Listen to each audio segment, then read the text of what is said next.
Bismillahirrahmanirrahim. Alhamdulillahi rabbil alamin. Wassalatu wassalamu ala asyrafil anbiya wal mursalin wa ala alihi at-tahirin wa ashabihi al-mujahidin al-muqarrabin, amma ba'd. Faqad qala ta'ala a'udzu billahi minasy syaithanir rajim. Qul inna salati wa nusuki wa mahyaya wa mamati lillahi rabbil alamin la syarika lahu wa bidzalika umirtu wa ana awwalul muslimin. Sadaqallahul adzim. Hadirin wal hadirat jamaah salat subuh Masjid Raudhatul Jannah, semuanya calon-calon penduduk surga. Semuanya dirahmati Allah, diberkahi Allah. Alhamdulillah, kita bersyukur atas rahmat Allah, atas nikmat Allah. Kita semuanya pagi hari ini berada di tempat yang paling mulia, rumah Allah, masjid. Dan alhamdulillah kita dalam keadaan yang terbaik karena sedang beribadah di hadapan Allah. Salat subuh berjamaah ditambah dengan kegiatan yang mulia, yaitu thalabul ilmi. Mudah-mudahan kita semuanya adalah bagian di antara hamba-hamba Allah, hamba-hamba yang sedikit jumlahnya, yaitu hamba-hamba Allah yang bersyukur.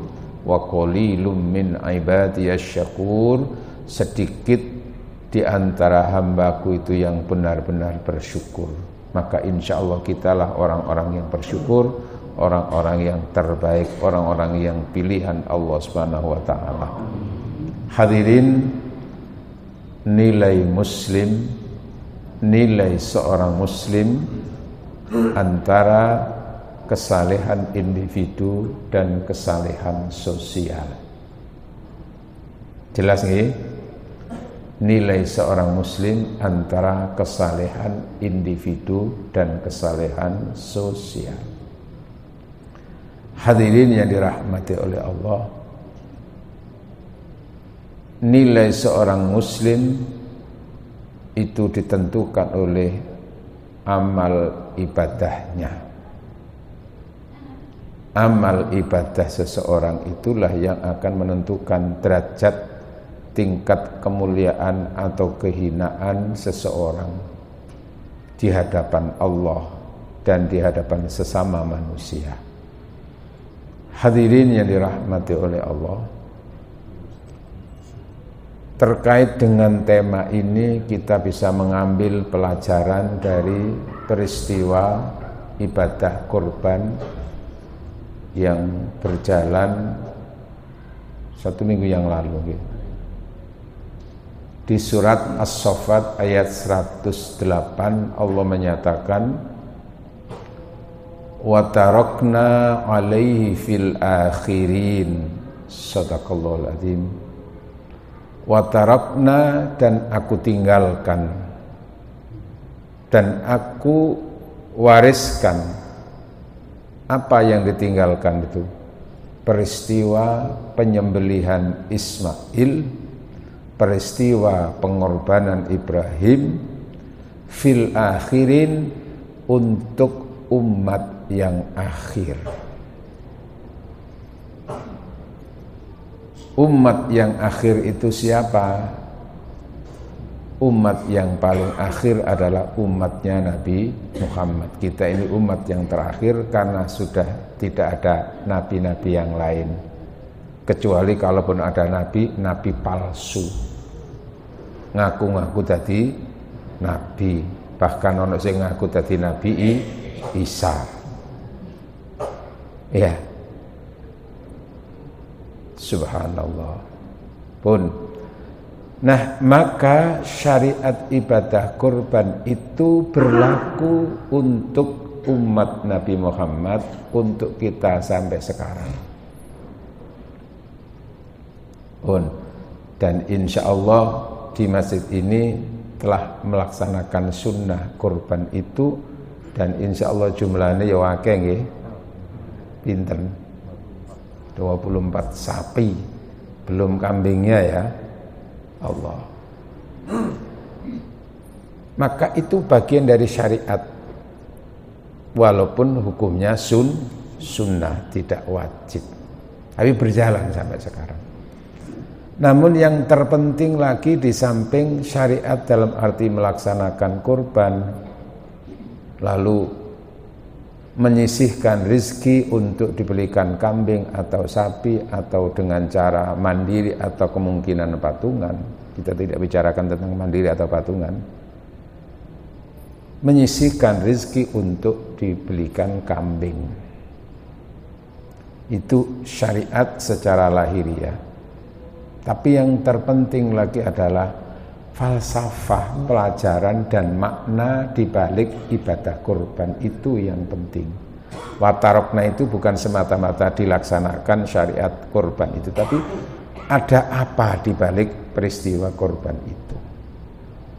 Hadirin yang dirahmati oleh Allah, maka seorang muslim yang baik mencoba untuk mengambil makna di balik syariat ibadah kurban itu. Hadirin yang dirahmati oleh Allah, sesungguhnya apa yang dikorbankan oleh Ibrahim berkaitan dengan penyembelihan Ismail. Ismail itu adalah sosok yang paling dicintai oleh Ibrahim setelah istrinya dan anaknya itu. Dalam arti ukuran cinta kepada makhluk, cinta kepada sesama. Kita bisa membayangkan betapa cintanya Ibrahim kepada Ismail, karena dalam usia yang sangat sudah tua, belum dikaruniai anak. Kemudian atas rahmat dan izin Allah, melalui doa-doa yang tidak pernah berhenti. Apa Pak doa ini Pak? Rabbi habli minas sholihin, Rabbi habli minas sholihin, terus menerus gitu. Walaupun melalui ikhtiar, doa lalu ikhtiar diantaranya adalah menikah dengan yang lebih muda. Nah ini bisa mikir, cocok menurut. Dan atas kerelaan si istri yang sudah usia tua, yaitu Sayyidah Sarah, merelakan dan menyarankan kepada sang suami untuk menikah dengan istri yang lebih muda. Iki kira-kira ana wong wedok ngene iki. Tapi Ibrahim itu pasrah kepada Sayyidah Sarah untuk siapa kira-kira yang Nah ternyata Siti Sarah menyarankan supaya yang dinikahi adalah wanita yang selama ini bersama di dalam keluarga, yang selama ini mengabdi, mendampingi, karena antara Ibrahim dengan Sarah kan sudah suami istri, tidak ada sekat lagi, tidak ada aurat. Sementara ada perempuan lain, yaitu siapa? Hajar. Hajar itu hadiah dari Raja Mesir, yang dulu semasa usia mudanya, waktu Sarah masih usia muda bersama Ibrahim itu kan sempat disenangi sama raja itu, karena memang kecantikannya yang luar biasa. Nah raja yang di Mesir itu, ketika Ibrahim berada tinggal di Mesir itu, rajanya saat itu punya kecenderungan menyenangi wanita-wanita yang berstatus sebagai istri orang lain. Jadi punya kelainan. Yang disenangi itu adalah perempuan-perempuan yang sudah bersuami. Jadi cantik, tapi kalau belum bersuami enggak tertarik. Yang tertarik itu ada tantangan, yaitu apa? Menyenangi. Nah waktu itu Ibrahim merasa tahu kalau punya kebiasaan, bahwa raja itu punya kebiasaan seperti itu. Yang dikhawatirkan adalah juga istrinya, karena istrinya cantik waktu itu di Mesir. Terus nanti kalau ketahuan ada penduduk, ada pendatang di situ, kemudian tahu gimana ya supaya nanti itu tidak ternyata betul sebelum diketahui oleh sang raja, Ibrahim sudah mengantisipasi. Dik, cara mriki ngono, pokoke apa nanti kita kalau ketemu sama raja itu dan pengawal kerajaan, bilang bahwa kamu dan saya itu adalah saudara. Lulu ya apa sih Mas sampean iki kok usus saudara? Maksudnya bagaimanapun kamu dan saya memang istri, tapi bagaimanapun kami itu adalah saudara sebagai anak cucu Adam. Innamal mu'minuna ikhwah, itu aja. Pokoknya pinter untuk mengolah kata itu Ibrahim. Sebagaimana ketika Ibrahim mengeprui itu patung-patung itu kan dulu dan cerita Al-Quran kan begitu. Patung-patung itu kan dikeprui satu persatu, disisakan satu yang paling besar. Kapak itu ditaruh situ. Ketika Ibrahim diadili kan jawabannya tidak tahu. Coba tanya yang paling besar itu. Diplomasinya. Nah ini juga begitu diplomasi. Oh akhirnya menyadari. Betul. Nah suatu saat dilaporkan kepada raja ada perempuan yang cantik. Nah ternyata ketika raja ketemu dengan Sarah yang cantik itu, diberitahu, siapa kamu? Saya saudaranya Ibrahim. Ibrahim ditanya, siapa? Saudara saya. Tapi untuk Sarah tidak bisa dibendung.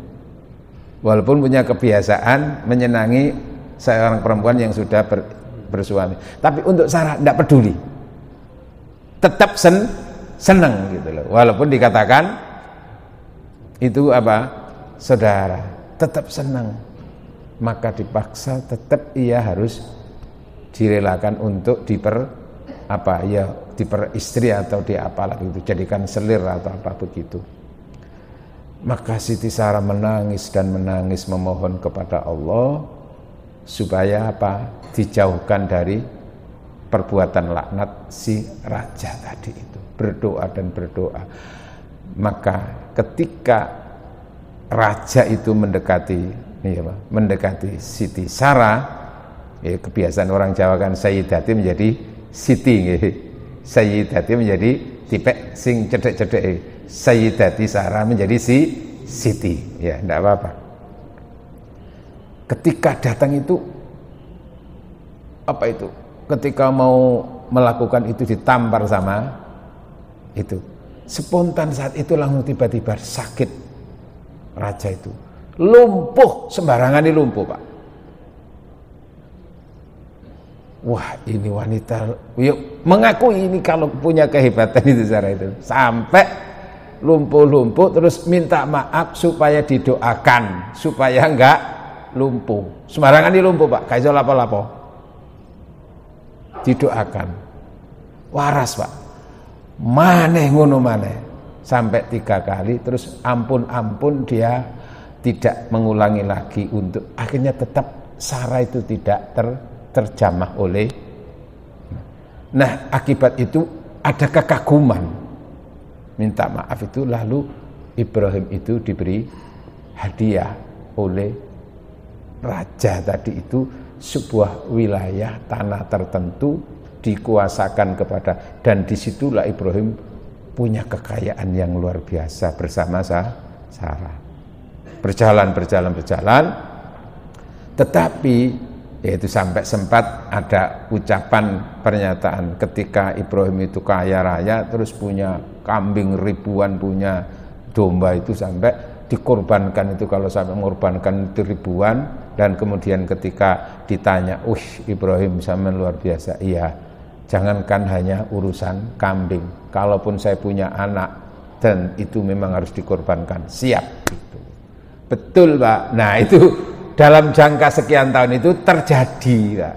Ketika di usia tua melalui Sarah belum punya anak, lalu Sarah, nah salah satu bagian daripada kekaguman raja tadi kepada Ibrahim dan Siti Sarah akhirnya Ibrahim diberi hadiah seorang perempuan untuk mengabdi. Gampangannya pembantu lah, asisten rumah tangga. Di hadapan Ibrahim ini kan bukan muhrim, Pak. Kan khawatir nanti, maka Sarah apa menyarankan, sudah Mas, daripada nanti ini hak muhrim, daripada dosa pun jenengan nikahi saja. Betul, dinikahi. Jamaah, setelah menikah, betul melalui pernikahan dengan Hajar itulah akhirnya doa Ibrahim terkabulkan, Hajar hamil. Nah, ketika hamil itulah Allah perintah supaya dipisahkan antara Sarah dengan Hajar. Dicarikan tempat, perintahnya Allah adalah dihijrahkan kemana? Di Bakkata, di Mekah, di tempat-tempat yang gersang tandus dalam keadaan yang hamil tadi itu. Ya, Hajar sebagai istri yang sholihah, taat manut kepada suami. Mas, kok coro mriki, Mas, saya kok taruh di tempat yang seperti ini karena kemauan panjenengan ataukah karena ini perintah Allah? Ini atas perintah Allah. Kalau memang itu, aku siap engkau tempatkan di tempat seperti ini. Nah, Ibrahim kan tidak selamanya di situ bersama Hajar. Dia tetap bersama dengan Sarah, ke sana kemari gitu. Makanya peristiwa kelahirannya itu kan peristiwa yang luar biasa. Kelahiran apa itu? Ismail itu. Dalam keadaan sendirian, dia mencari air dan seterusnya itu, sampai itu diabadikan dalam peristiwa ibadah haji. Hasil. Nah, juga berkat kerelaan Siti Sarah tadi yang supaya suaminya menikah lagi tadi itu, di usia yang tua, malaikat Jibril memberi kabar gembira kepada Sarah, kepada Ibrahim, bahwa ia juga akan punya anak melalui rahimnya Siti Sarah. Sempat bertanya, wa mraati akhir, lah bagaimana wong istri saya sudah akhir itu apa? Akhir itu sudah monopus, sudah tua.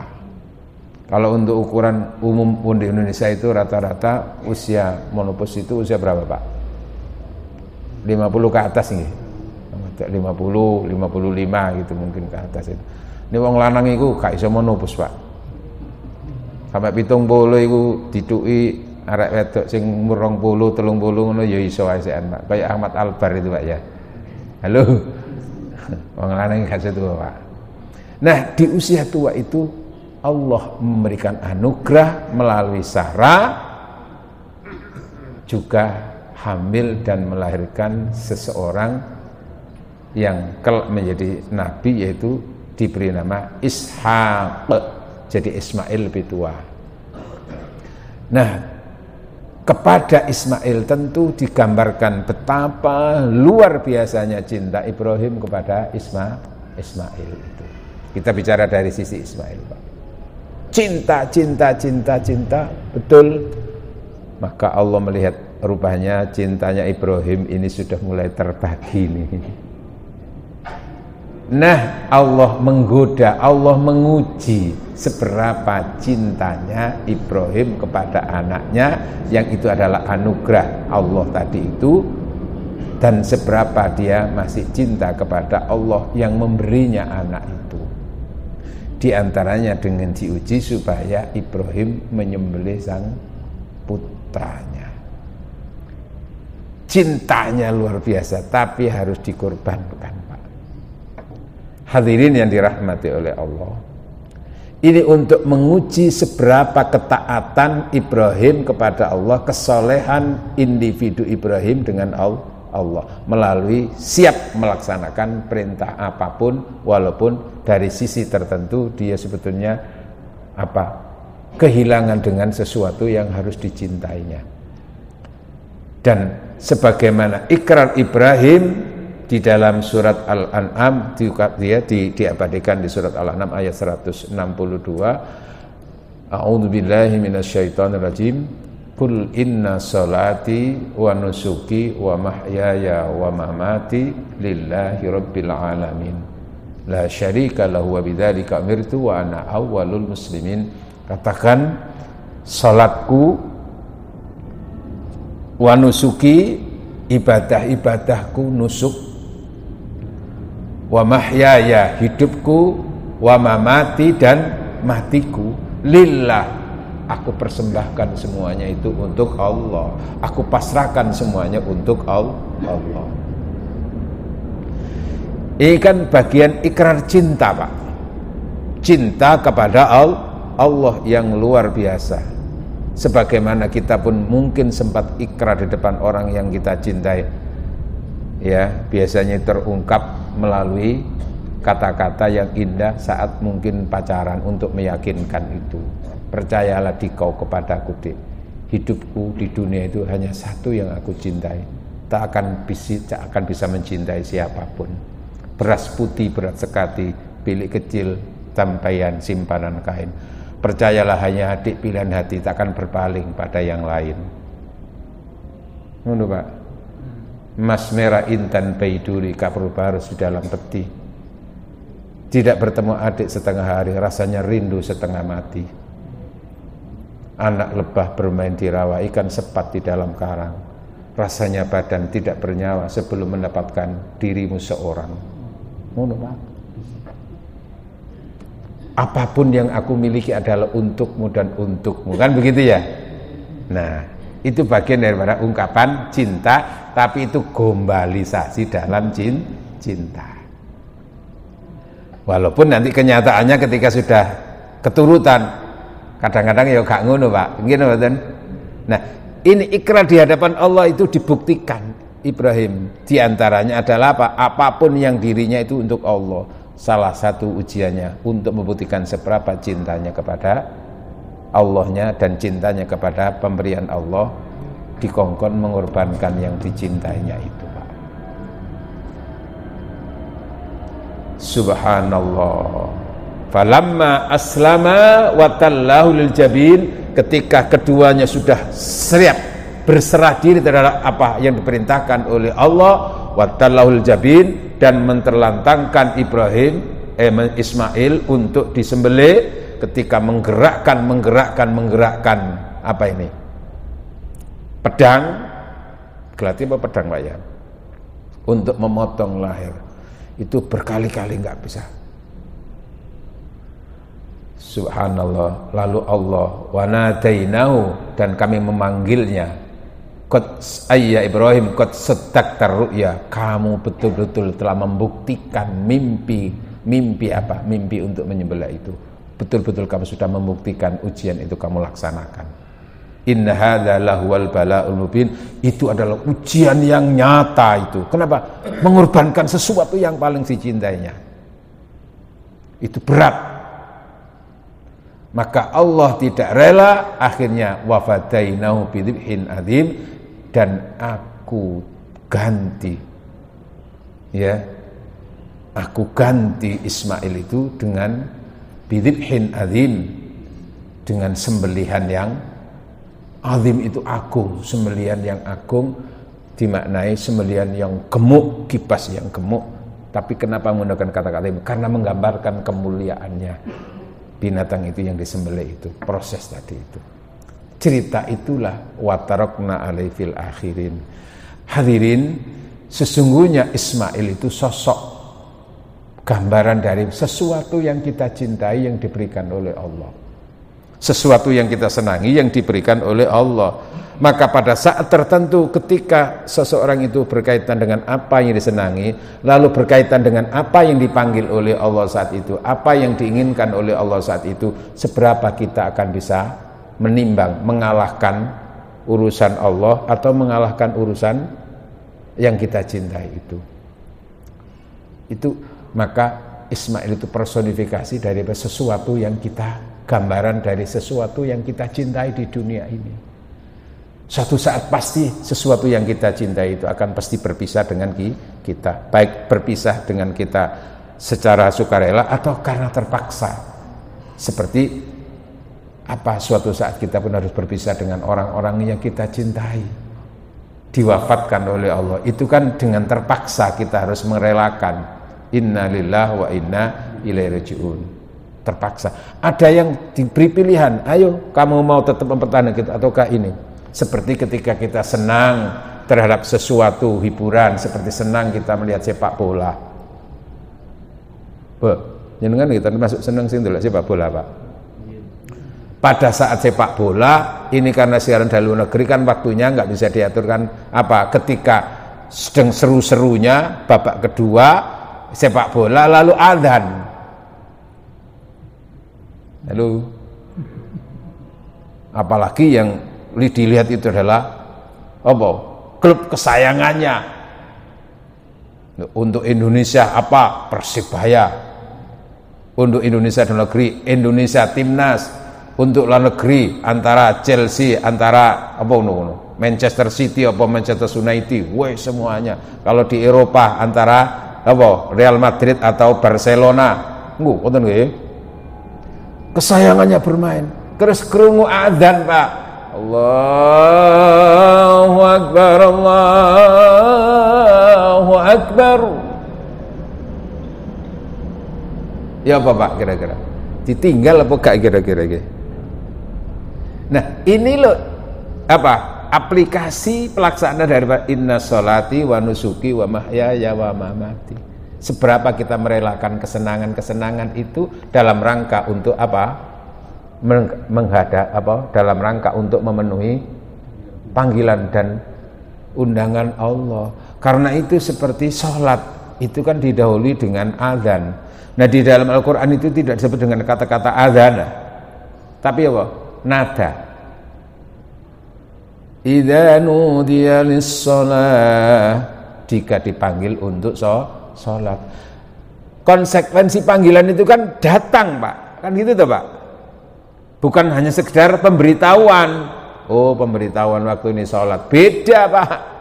Kalau pemberitaan sekedar tahu, tapi kalau panggilan beda, Pak. Maka seberapa orang itu memenuhi undangan Allah.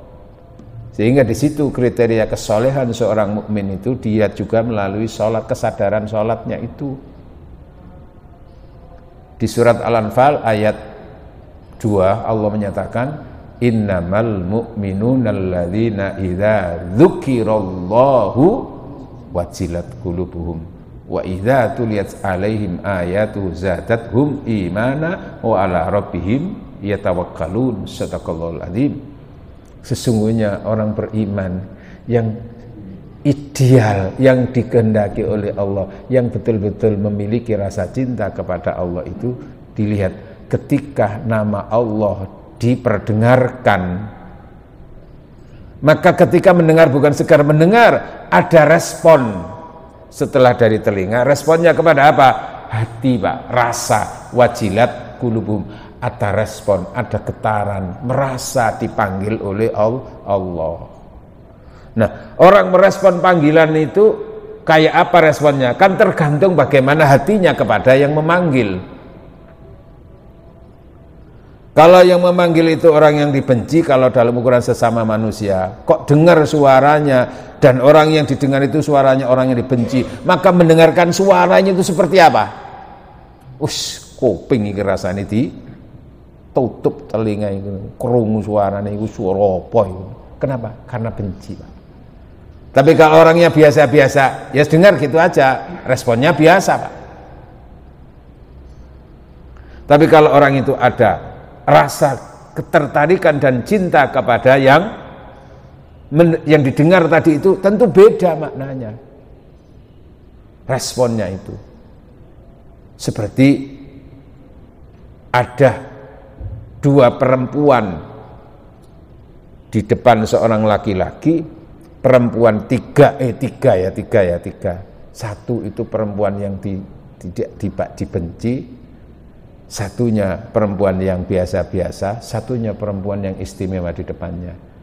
Masing-masing memberikan ucapan salam sama Mbak Mince, Mas, karena mangkel benci. Iya. Maka dia malah tersinggung dikei salam itu, Pak. Apa salam-salam kayun ngono ta.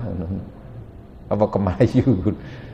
Nah, ketika diberi salam sama dari Mbak Yuni, Mas, ya salam balik gitu aja, ya udah biasa. Tapi ketika ini apa, sosok nama yang dicintainya, salam, ada salam dari Mbak Zainab tadi saya ketemu, wah luar biasa. Lalu, nah begitulah bagaimana kita merespon panggilan Allah. Itu hubungannya dengan seberapa kita cinta kepada Allah dan cinta kepada yang lain selain Allah tadi. Di situ dipertemukan pilihan-pilihan itu. Dalam hal memberi sesuatu, di situ juga sudah dinyatakan lan tanalul birra hatta tunfiqu mimma tuhibbun. Kamu tidak akan betul-betul memperoleh kebaikan di hadapan Allah kecuali kamu siap untuk menginfakkan, merelakan, menafkahkan apa yang kamu sukai, apa yang kamu cintai.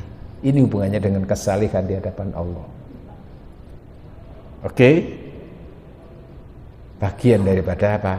Membuktikan kita saleh di hadapan Allah secara individu, merelakan apa saja demi Allah, termasuk ketika kita melakukan sholat itu, seberapa motivasi sholat kita itu tadi, apa karena semata-mata wajib, atau karena sebagai ungkapan karena butuh kepada Allah, atau karena kita syukur kepada Allah, atau karena kita cinta. Semuanya berdampak pada hati. Nanti itu nanti adalah apa? Motivasi dalam beribadah kita. Hadirin yang dirahmati oleh Allah. Lalu watarakna alai fil akhirin, berikutnya maknanya adalah aku tinggalkan cerita peristiwa korban itu, Ismail itu untuk umat berikutnya. Apa di situ? Allah ketika perintah Ibrahim untuk menyembelih Ismail akhirnya dilaksanakan. Nah, ketika sudah disembelih, yang tersembelih itu apa, Pak? Hewan, Pak. Dzibhin, ya sembelihan yang gemuk. Kenapa lalu diganti dengan hewan, Pak? Nah, itu loh. Maka pelajarannya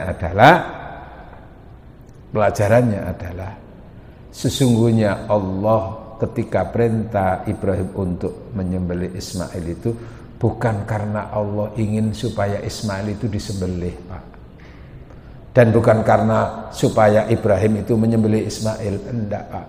Itu semata-mata untuk menguji seberapa kemampuan Ibrahim untuk menomorsatukan cintanya kepada Allah dan menomorsatukan selain Allah, termasuk Ismail dan istrinya itu.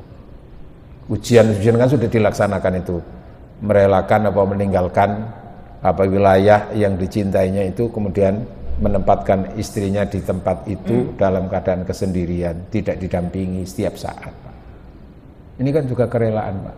Seperti jenengan mungkin dalam rangka supaya anaknya menuntut ilmu, memperoleh ilmu yang baik. Kadang-kadang kan tidak harus di rumah, Pak. Apa dititipkan di yayasan pendidikan, di pondok apa itu. Kadang-kadang niku yo kangen nih muncul, Pak. Kadang-kadang sedina orang dina niku halus nangis. Oh, mana ibu-ibu itu, anak itu di pondok kok nang ini. Itu bagian daripada juga merelakan untuk sementara berpisah dengannya diri. Nah, khususnya di sini adalah Ismail itu direlakan untuk disembelih. Betul-betul dibuktikan lalu diganti dengan domba, kambing.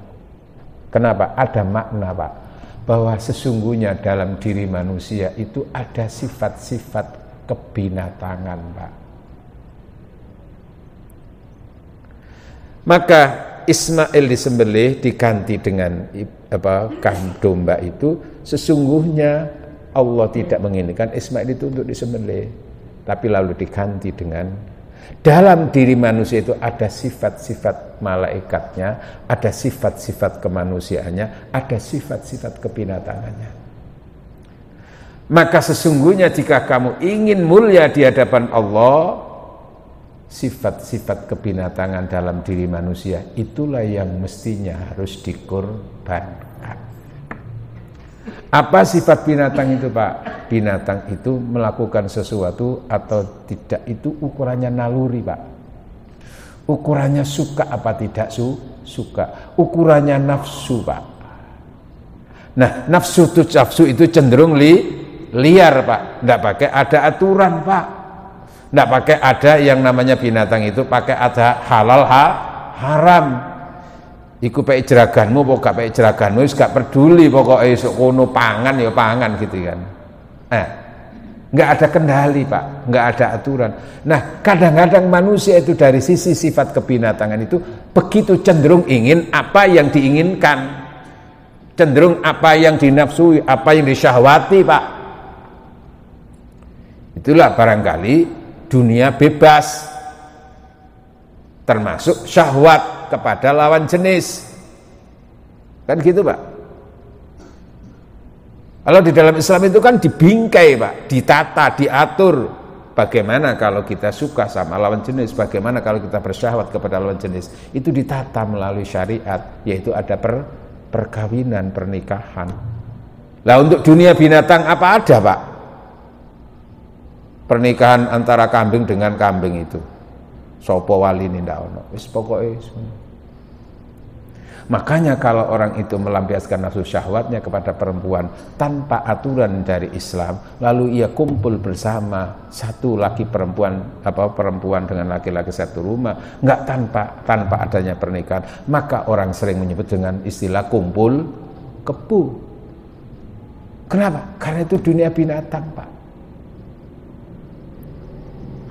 Ya, mengapa berzina itu haram? Terus karena cara binatang. Yaitu binatang Pak. Nah bagaimana Islam membingkai contoh itu seperti itu. Terus dalam dunia binatang itu kalau punya kemauan, punya keinginan itu kan nggak peduli itu siapa, ndak siapa. Pokoknya lemah apa, pokoknya yang kuat itulah yang menang. Maka ada dunia rimba.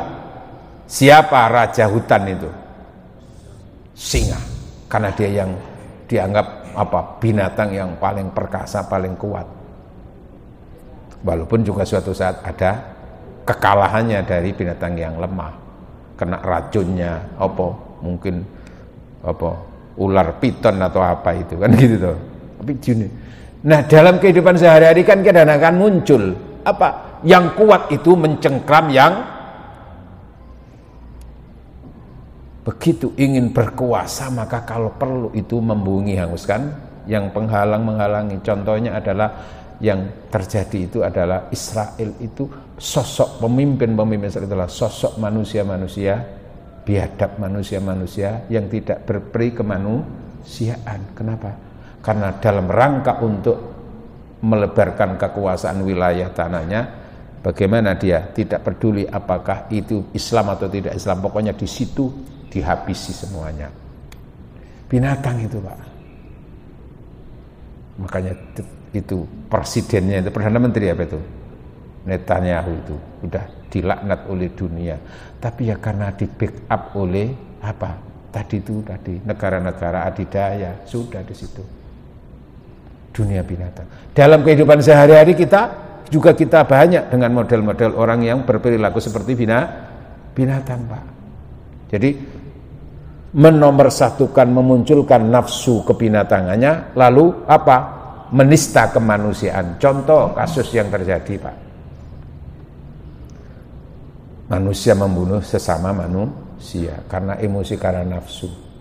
Ada seorang istri membunuh suami, membakar suami, atau kadang-kadang ada seorang suami memutilasi istri Pak. Karena ketika itu ada nafsu binatangannya itu Pak. Karena marah, karena nafsu, itu yang didepankan.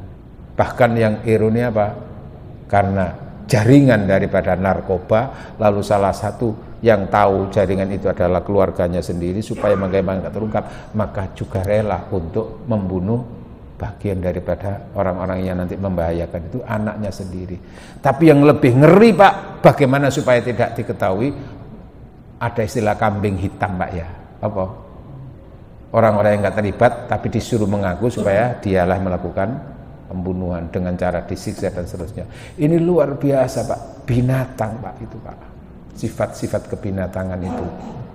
Padahal sebetulnya dengan semangat korban itu adalah yang dimunculkan, yang dinomorsatukan adalah kemanusiaannya, lalu sifat kebinatangan itu yang harus dikalahkan, yang harus dihilangkan dalam diri manusia. Tapi yang sering terjadi sebaliknya, Pak.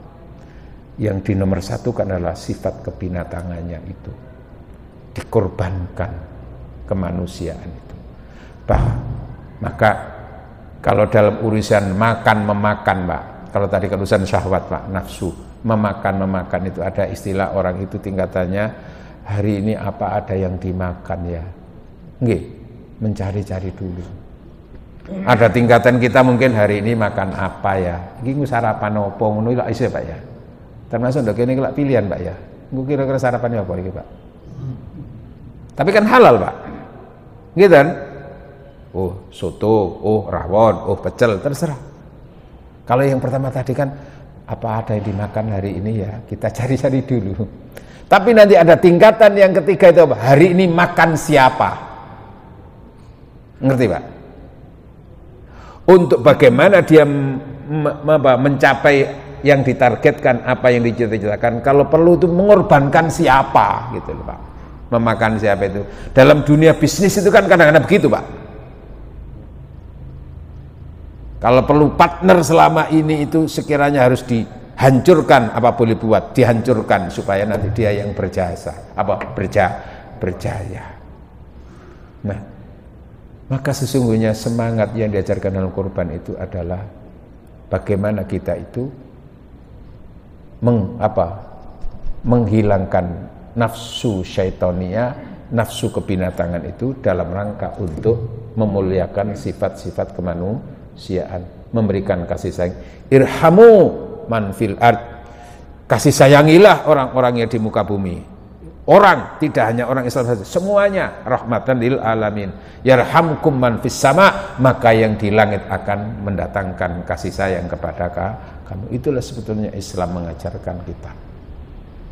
Jamaah, maka Ibrahim menyembelih Ismail itu bukan semata-mata karena Ismail itu perlu disembelih, tapi itu hanya memberikan pelajaran dalam diri manusia itu ada sifat kebinatangan.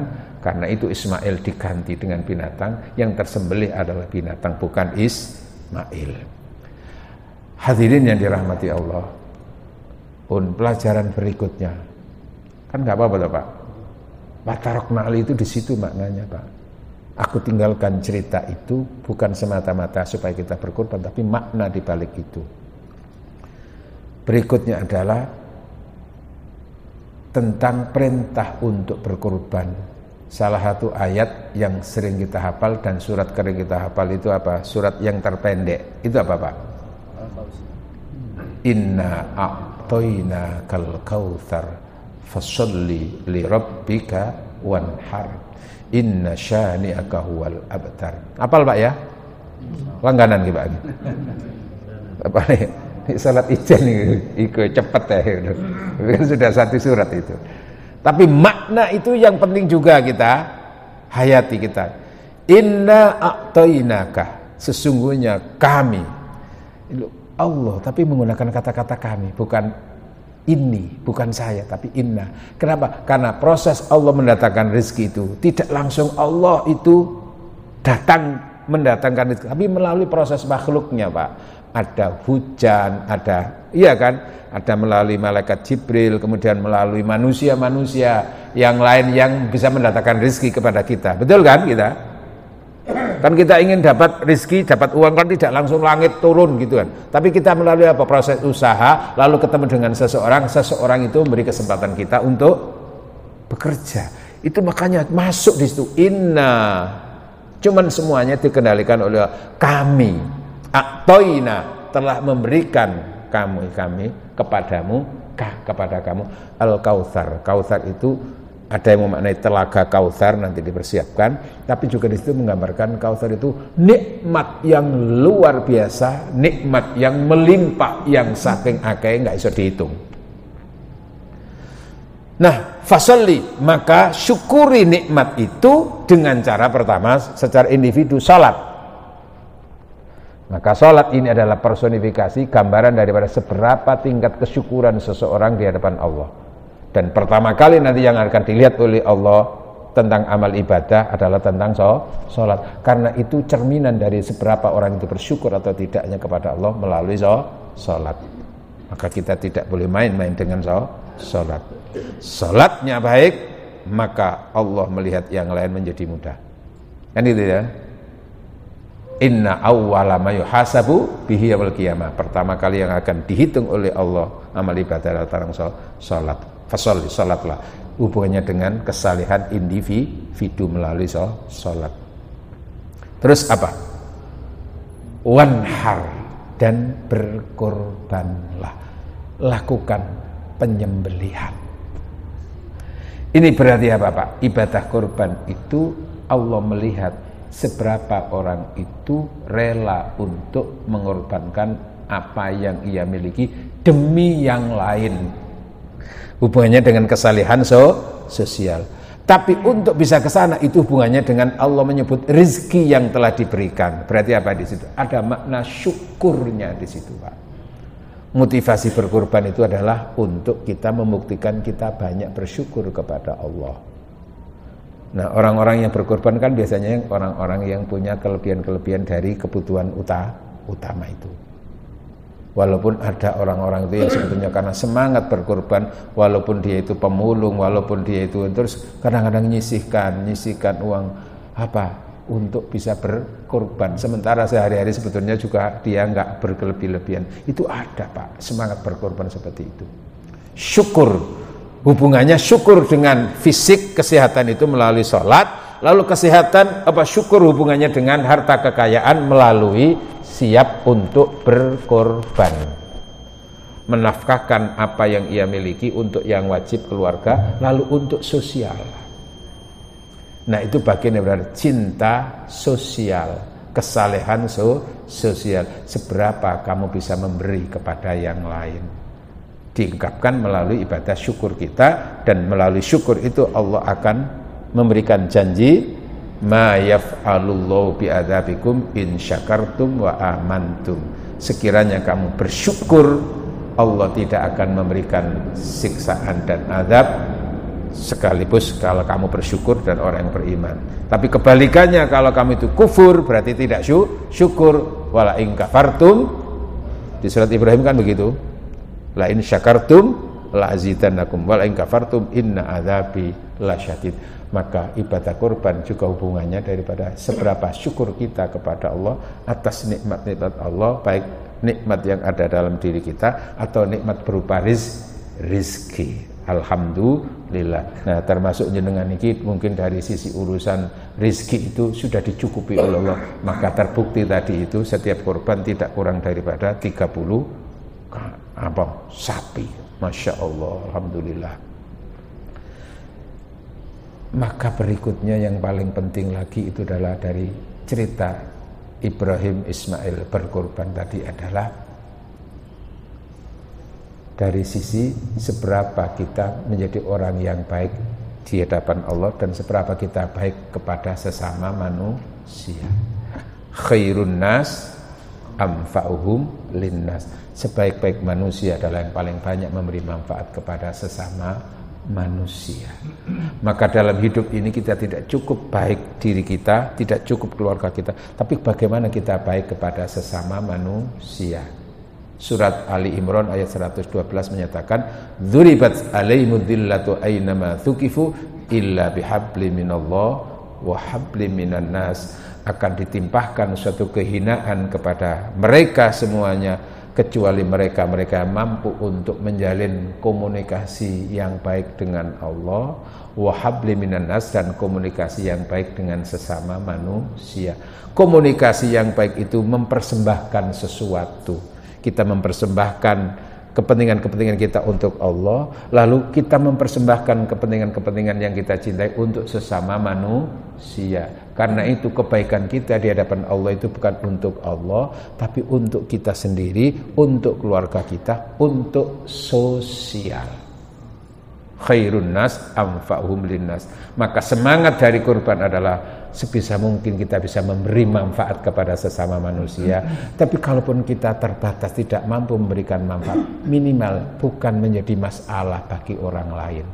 Sebisa mungkin kita punya semangat untuk membuat orang lain bahagia dan tersenyum. Tapi kalau punya keterbatasan, minimal kita tidak membuat orang lain menangis dan sengsara karena kita. Sebisa mungkin kita memberi manfaat kepada orang lain. Kalaupun tidak mampu, minimal kita tidak mendolimi orang lain. Itulah semangat kesalehan individu dan kesalehan sosial. Kebaikannya kepada Allah diimplementasikan dengan kebaikan kepada makhluk Allah, sehingga disitulah misi wa ma arsalnaka illa rahmatan lil alamin, rahmat bagi alam sekitarnya.